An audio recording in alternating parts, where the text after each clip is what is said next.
This is a KIII 3 News special presentation. Predictions, patterns, and preparations, a hurricane season special from the 3 News Weather Team. Sponsored by AEP Texas. Hello and welcome to the 2025 edition of the KIII TV3 Hurricane Special. I'm Alan Holt. I'm Carly Smith. And I'm Kristin Walla. As we prepare for another hurricane season, our mission is to be a reliable source for relevant, timely, and accurate information, all with a focus on the coastal bend. Yeah, hurricane season runs for half a year, beginning June 1st and ending November 30th. Activity tends to pick up in August and peaks mid-September. In the Gulf, we can see activity pop up earlier in the season because the shallower water is able to heat up quicker than in the deeper Atlantic Ocean. So you can and you should prepare right now for hurricane season. This is all before a storm starts to threaten.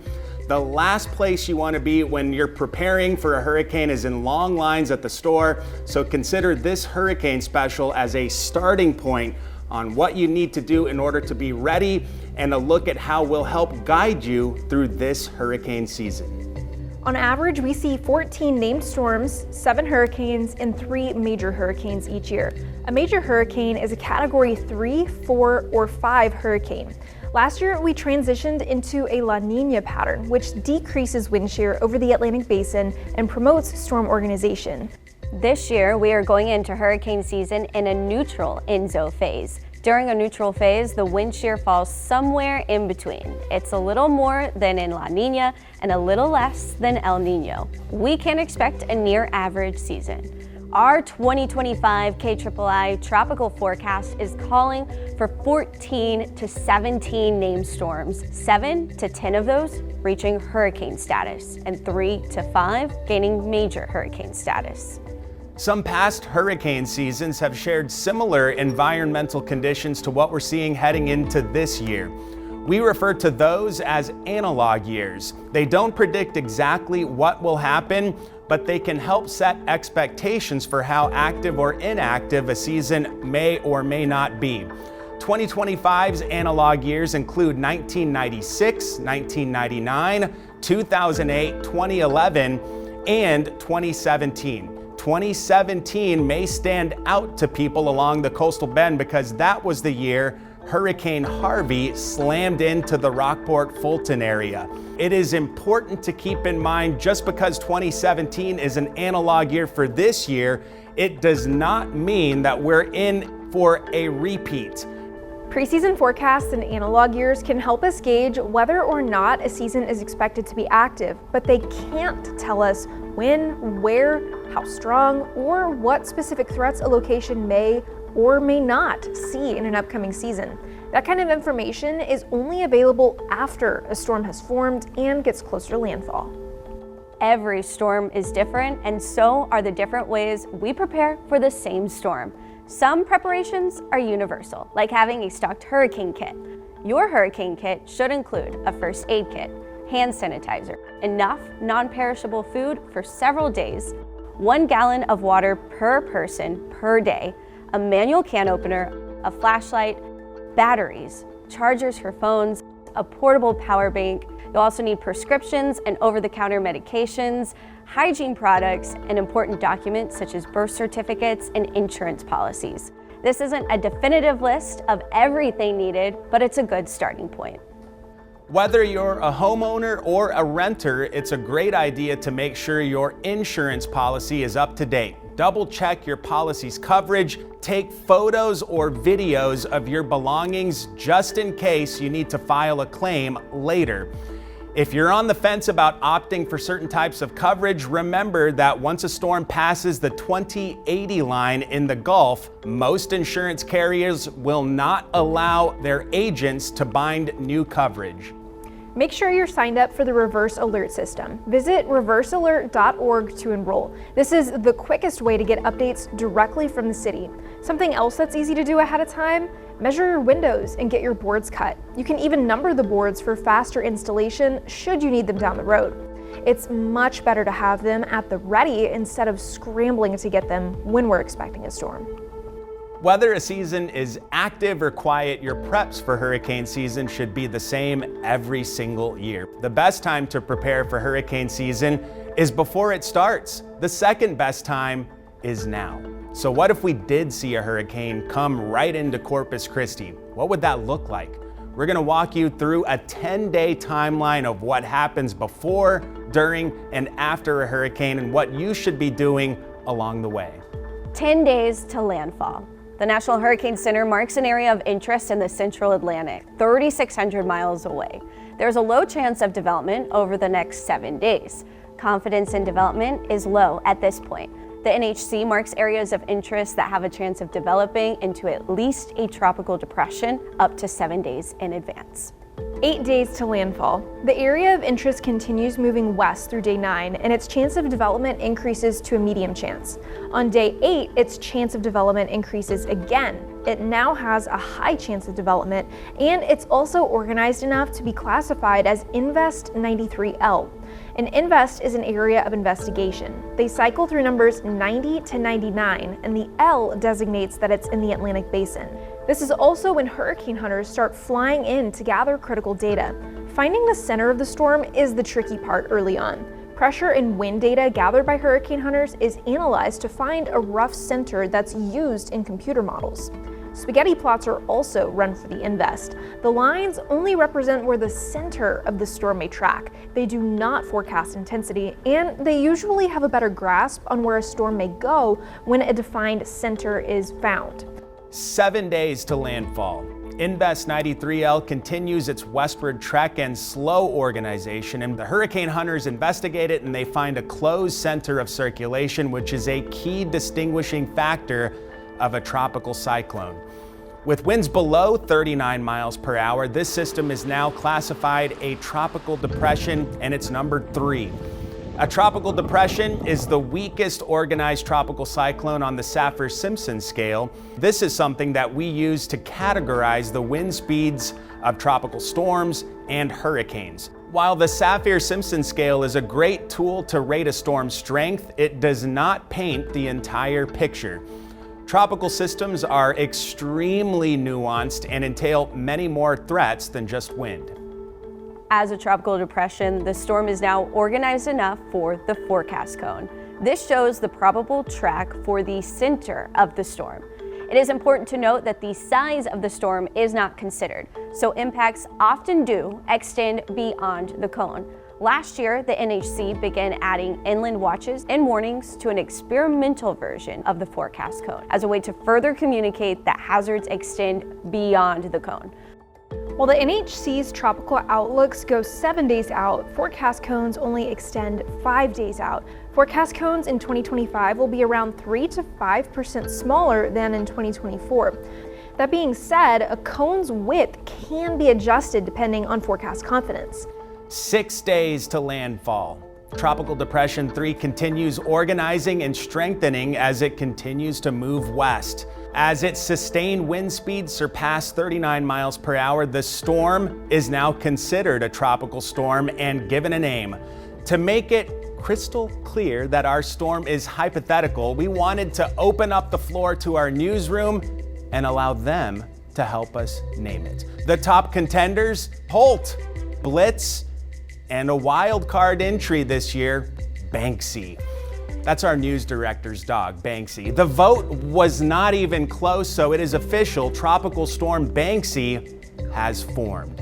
While we're on the topic of how these tropical names are given, there are 6 lists of tropical names that rotate every 6 years. In the event a storm becomes excessively deadly or damaging, the name is then retired from the list and a new one replaces it 6 years later. Of last year's names, Beryl, Helene, and Milton will be retired. This year's list is the same one we saw back in 2019. The only new name this year is Dexter, and that replaces Dorian. A forecast cone can also be issued for a system called a potential tropical cyclone. A PTC is a disturbance that doesn't meet the definition of a tropical cyclone, but poses the threat of tropical storm or hurricane conditions to land within 3 days. The PTC title allows the NHC to begin issuing forecast cones and advisories. We're halfway through what is at this point Tropical Storm Banksy's path to landfall. When we come back, we'll take a look at how the forecast begins to evolve once we're in the forecast cone and what you should be doing at home to prepare ahead of the storm. This hurricane season special report is sponsored by AEP Texas. You've heard us say, when all eyes are on the storm, keep your eyes on us. What you need, where to go, and how to prepare for the storm. Tune into this special presentation from the team that is known and trusted. Predictions, Patterns, and Preparations, a 2025 hurricane special from the 3 News Weather Team. Watch now on 3 News Plus. Download for free on your smart TV. Sponsored by AEP Texas. We continue to track Banksy, our hypothetical storm, on a path toward the coastal bend. At this point in our 10-day timeline, you should have already made a hurricane kit, gathered some supplies, and looked over your insurance policies. Now it's time to start thinking about what you should be doing in the days leading up to landfall. 5 days to landfall. Tropical Storm Banksy continues strengthening in the Atlantic, now less than 2,000 miles away. The forecast cone is aimed at the coastal bend. While it's not a guarantee we stay in the storm's path, you should begin paying close attention to how the forecast is moving. Don't anchor to the first forecast you see and just expect it to not change from there. Forecasts, I can tell you from experience, they change quickly and they are generally more accurate the closer we get to a landfall. This is the time to take stock of your hurricane kit, check that you have everything you may need, and make sure nothing within it is expired. This will be the best time to get any missing or last-minute supplies to avoid the worst of the crowds. Around the house, check that your generator works and that it has gas. Trim any dead tree branches on your property and get an idea of what's in your yard that may need to be secured so it doesn't blow around. You can also pack a go bag of clothes so you won't need to do that later if you have to do something really time-consuming like boarding up. 4 days to landfall. Banksy is a strong tropical storm south of Cuba, roughly at the 2080 line. Insurance companies will likely stop binding new coverage at this point. This is also the time to review your evacuation plans. It's important to know which zone you live in and the event an evacuation is called for. Corpus Christi is broken up into 5 evacuation zones determined by the threat of storm surge and wind in each area: A1, A2, A3, B, and C. Places like the Island, North Beach, Flower Bluff, and around Oso Creek are the lowest lying areas in Corpus Christi, meaning they are also the most susceptible to storm surge. These are the A evacuation zones. The 3 News Weather Team will keep monitoring trends and providing you with the latest forecast updates from the National Hurricane Center. Last year, our coverage for Tropical Storm Beryl was extremely trend-focused as it neared the Texas Gulf Coast. Beryl's forecast cone initially predicted its landfall to be in northern Mexico, then in the valley, and then over the coastal bend. We keyed in on and followed this northward trend for 3 days. That trend also heavily influenced where we would have evacuated to over time. Down in the valley, where the cone was initially aimed, ended up being a better evacuation destination than Houston, where Beryl caused tens of billions of dollars in damage. As you're keeping an eye on the forecast path to plan an evacuation route, remember that some tropical hazards can extend beyond the cone. This is why the inland watches and warnings are important. At 4 days out, it isn't quite yet time to leave, but it is time to think and plan for a possible evacuation. There are many evacuation routes within the coastal bend. I-37 is not your only option. Evacuation traffic typically moves below the speed limit, so give yourself more time than you think you'll need to leave the area. 3 days to landfall. Banksy strengthens to a hurricane with sustained winds of over 74 miles per hour. Up until this point, we will have been leaning on trends for forecasting and giving a broader impacts forecast for the coastal bend. Heading inside of 3 days to landfall, we will begin fine-tuning and tailoring those impact-based forecasts. Be on the lookout for graphics from our team, which will show local impacts for wind, rainfall, and storm surge. 2 days to landfall. Hurricane Banksy enters the Gulf. tropical storm and hurricane watches and warnings will start being issued for the coastal bend. Instead of being issued as something is happening, these are issued days in advance in anticipation of tropical storm or hurricane force conditions. Tropical watches are issued up to 48 hours out, and tropical warnings are issued up to 36 hours in advance. Now that watches and warnings are in place, it's decision time. Confidence is growing on local impacts from Banksy. Listen to the forecast and decide if you need to board up or evacuate. If necessary, the city will start to issue evacuation orders. Last year, we saw mandatory evacuations issued for visitors of Nueces County, but it was voluntary for residents. In Refugio County, a mandatory evacuation order was issued for visitors and residents due to the limited response capacity of first responders, 4th of July traffic, and the expected flooding. While we ended up not seeing too many impacts, these decisions were made at a time when the forecast cone was squarely over Aransas and Refugio counties, nearly 48 hours prior to landfall. Corpus Christi residents without a car can still evacuate with the help of the Corpus Christi Regional Transportation Authority. All you got to do is head to the nearest bus stop, and you will then be taken to the Corpus Christi Natatorium. From there, the buses will evacuate you to an inland city like San Antonio. For those with disabilities or other needs, you can call 211 or visit tdem.texas.gov to sign up for the State of Texas Assistance Registry. In the event you do need to leave, you'll also likely need to board up. If evacuations are not mandatory, it's important to keep an eye on the wind speed forecast. If we're expecting sustained hurricane force winds, that's when they are strong enough to break windows. There's a gray area between tropical storm and hurricane force winds. While the winds alone might not be enough to break windows, they are strong enough to toss debris that could break the windows. If you rent or live in an apartment, ask your landlord or leasing office if you're responsible for boarding up windows or getting any sandbags. For anything important you cannot manage to take with you, put it inside of waterproof bags in large bins, and then place those bins somewhere elevated, like on your kitchen countertop. By this point in our scenario, we are confident in seeing impacts from this hurricane. We have tracked the trends and fine-tuned the forecast. You have prepared your home and decided whether or not to evacuate. But what happens as the storm makes landfall? We're going to talk about it right after this. This hurricane season special report is sponsored by AEP Texas.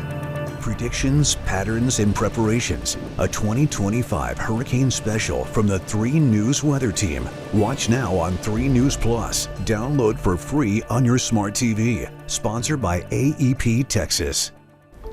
We're nearly through the 10-day timeline of a hypothetical hurricane named Banksy impacting the coastal bend. We've covered the forecast from the first area of interest to the final forecast cones leading up to landfall, and we've talked about all the preparations and planning you can do. At this point in our scenario, we are within 24 hours of landfall. 1 day to landfall. Banksy is in the final stretch, churning through the central Gulf. At this time, final evacuations and preparations are underway. And if you've decided to stay, you're going to be hunkering down in anticipation of the tropical hazards this storm brings. Even though landfall is a day away, weather conditions, they're going to start to deteriorate well before the landfall. Leading up to landfall, there's always video of last-minute beachgoers and surfers as we encounter our first hazard, rip currents. This is extremely dangerous as rip currents are the second deadliest hazard. Rip currents and high surf-related deaths have more than doubled over the last decade. The rip current risk increases well before landfall. As waves get bigger and the wave period between waves gets longer, the amount of water pushed onshore increases. A rip current forms as a way to take that water back out to sea, making it difficult to swim back to shore if you get caught in one. Rip currents commonly form in breaks and sandbars and near piers and jetties. As the hurricane nears and rain bands start to move in, another threat arrives: tornadoes. Tornadoes in tropical systems typically form in the outer bands of the storm due to speed shear. This is a specific type of wind shear when wind speeds aloft are faster than those found at the surface. The difference in the wind speed creates a tube of rotating air that can be tilted vertically and then extend down to the ground. Tornadoes in tropical systems are usually brief and on the lower end of the EF scale. Last year, Tropical Storm Alberto produced a pair of tornadoes right in Rockport. As a reminder, Alberto made landfall over 400 miles south of the coastal band, and it is a prime example of tropical impacts extending well beyond the forecast cone. On the other hand, Hurricane Beryl was unusual, creating one of the most prolific and significant tropical cyclone-induced tornado outbreaks on record.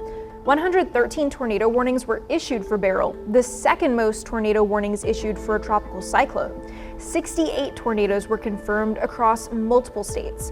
Most hit Texas and Louisiana, but more were spawned along Beryl's path into the Midwest and even upstate New York. The strongest tornado was an EF3 in southwest Indiana. Something that can be a determining factor in the severity of hazards we see is our location relative to the storm. The right side of a hurricane is sometimes known as the dirty side because stronger impacts are usually felt in the right front quadrant. Right side does not mean the eastern side of the storm. It means the side to the right of the storm's motion. For a westward moving storm like Banksy, the right side would be to the north. The right front quadrant would be the northwest section.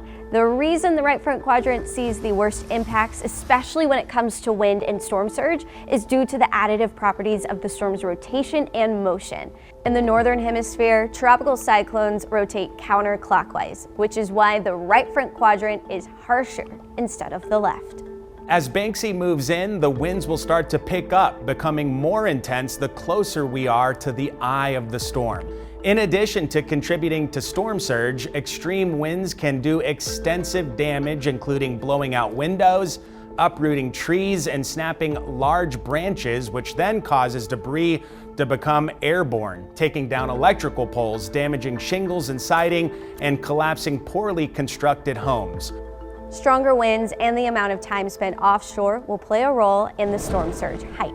Historically, storm surge is responsible for about 50% of deaths when hurricanes make landfall. That number fell to just 11% from 2013 to 2022. Storm surge is a wind-driven rise in sea level as a storm approaches land. The size, wind speed, forward speed, and angle of approach of the storm, along with the shape and characteristics of the coastline, all play a role in how bad a storm surge is. Storm surge is not confined to the immediate coast. It can also travel up rivers and canals. A faster moving storm can produce a higher surge at the immediate coastline, but a slower moving storm allows the surge to penetrate further inland. Storm surge does not take tide levels into account, meaning the total water level will be greater at high tide than at low tide. It also doesn't take wave action on top of the surge into account, which can add additional feet to the overall water level. An interesting fact, 7 of the 10 largest storm surges in the United States, disregarding tide influence, have been in the western Gulf. The worst storm surge recorded in the Atlantic was from Hurricane Katrina, 28 feet. Unlike storm surge, flooding from rainfall is not confined to coastal areas. Last September, Helene dumped 25 to 30 inches of rain over North Carolina, hundreds of miles inland. Life-threatening flash flooding and dam failures swept communities off the map. Mudslides and roads collapsing led to towns being cut off from the rest of the state. From 2013 to 2022, 57% of fatalities in tropical systems came from freshwater flooding. That is, flooding from rainfall, not storm surge. Similar to when Harvey dumped 5 feet of rain over the Houston area in 2017, Helene was also a tropical storm when it doused the Carolinas. A sobering reminder that storm category is not the sole indicator of the dangers a tropical system can bring. At this point in our scenario, Hurricane Banksy is making landfall, and we're seeing flooding from storm surge, hurricane force winds, and prolific tropical downpours. Some of the worst impacts are felt as the eye wall of the storm moves ashore. This is the inner core of the storm, and it's often the most dangerous part. If you decided against evacuating in favor of weathering this storm, you need to stay put. Do not venture out of your home or shelter. If something happens to you, first responders may not be able to get to you quickly. You'll also be unnecessarily putting them in harm's way. You should be staying in an interior room away from exterior walls and windows. If you're using a generator for backup power, do not run it in an enclosed space. It needs to be outside so carbon monoxide doesn't accumulate in your home or garage. Also, make sure you have a reliable way to receive weather warnings. Keep up with current alerts and radar by watching local news coverage. We'll be on air through it all, helping you through the storm and letting you know what to expect. After the storm has moved on and once it's safe, first responders will begin performing rescues for those stranded in high waters or needing medical assistance. This could take multiple days depending on the severity of destruction. If an evacuation order was issued and depending on if floodwaters need time to recede, it could be a while before anyone is allowed back to their homes. Once it's deemed safe to return, energy company crews will begin working to clean up downed power lines and to restore electricity. City workers will be repairing necessary infrastructure too. It's at this point that homes and personal property can be assessed. This can include taking care of broken limbs and fallen trees, broken windows or fences, or even significant structural damage. Recovery is not an overnight thing. It's a process, one that's measured in weeks, months, and sometimes years. We'll be right back after this break. This hurricane season special report is sponsored by AEP Texas. We're in line for several inches of rain. Take a look at just the rain. 1,700 people left without power. They have been hit hard by rain today. It's tree came crashing down. Another night of sea fog. Use extra caution and Do give yourself some extra time as you're headed out the door. please be careful. Be safe out there. On Weather Impact Alert Days, stream extended coverage on 3 News Plus. Download on your TV and watch for free. This hurricane season special report is sponsored by AEP Texas. Hey, welcome back and thank you for sticking with us through our 2025 Hurricane Special. We want to remind you of a great resource to help you stay updated on the tropics, and that is our tropical page. We update this thing at least twice a day during hurricane season. If there's something out there, we're gonna update it more frequently. The tropical page can be found under the Hurricane Central tab. We also link it to our regular forecast article if something is of interest to the coastal bend. We take the time to explain the why behind the forecast and give our own thoughts on the situation. It's the best place to stay up to date on active storms with written and video forecasts from the KIII weather team. You can also find the latest forecast videos, in-depth discussions, and even this hurricane special on our streaming service 3 News Plus. It's easy to download on your smart TV, Roku, or Fire Stick, and you can even take the latter two with you to keep up with our live coverage if you needed to evacuate. It's impossible to say when and where a storm may impact months in advance, let alone 5 to 7 days out.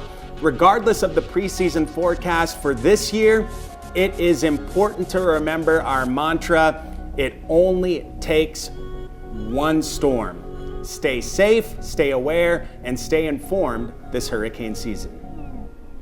You've been watching a hurricane season special, predictions, patterns, and preparations from the 3 News Weather Team, sponsored by AEP Texas.